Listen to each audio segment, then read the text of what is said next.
So, I came into a little bit of money recently. I decided I'd try something else from my favorite profoundly strange audio startup. I got the Austrian Audio HI-X15. Normal retail value is about $120. This one is a demo unit from Sweetwater and therefore cost me $100 even. And at under a quarter of what my HI-X60 cost. Naturally, I've wanted to get my hands on these for months. I'm pretty fond of my HI-X60, even though they're strange, so I want to see what Austrian Audio can do at a lower price point. When I did the 65, I found it to be almost exactly the same tuning as my 60, and I kind of figured that would be the same here. No, the sound is actually pretty different. The 60 and 65 have a ton of treble with a little bit trimmed off the very top for like some endurance, you know. They have a really flat mid-range, and they have basically no bass and like a gentle kiss of sub-bass. This has like the same top and the same bottom, but the mid-range is more recessed. And at first I did not like that because it makes everything sound a little bit thinner, but it does make the bass stand out a little bit better. I think these probably have more like... let's just say I think they're probably more conventionally attractive. Design-wise, I think these use the same driver as the 60 and 65. It might be made in a different facility to different specs, but they're both 44mm across and 25 ohms in impedance, and both mention utilizing a ring-shaped magnet and a voice coil made from copper-covered aluminum wire. The tuning is just different. Well, that and the entire physical design is also pretty different.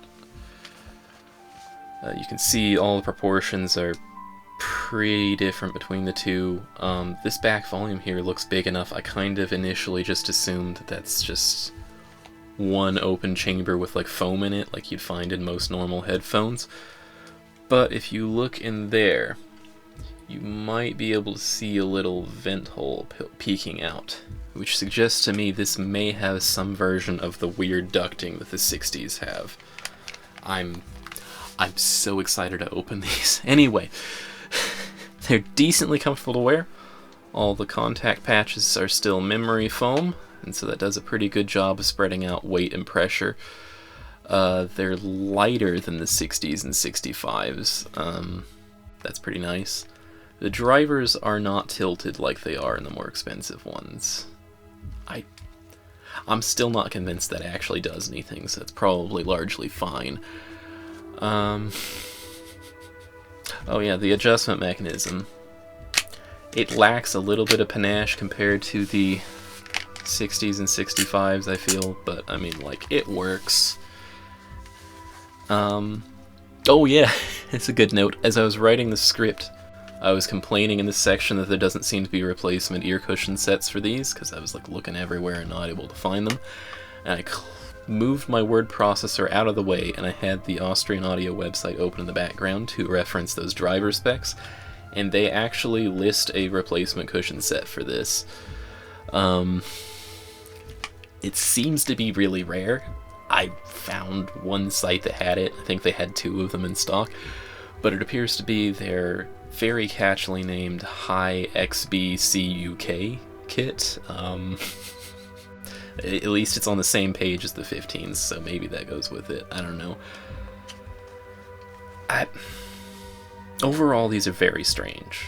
Like, at this like 120, 130 price point, there's a lot of good stuff for sale.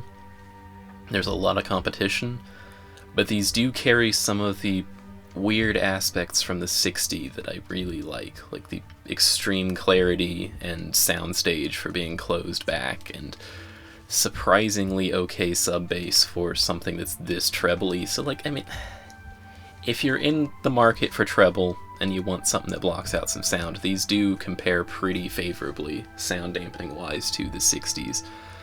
These might be worth a demo, as long as you don't mind your boutique Austrian headphones being made in China. It's completely fine.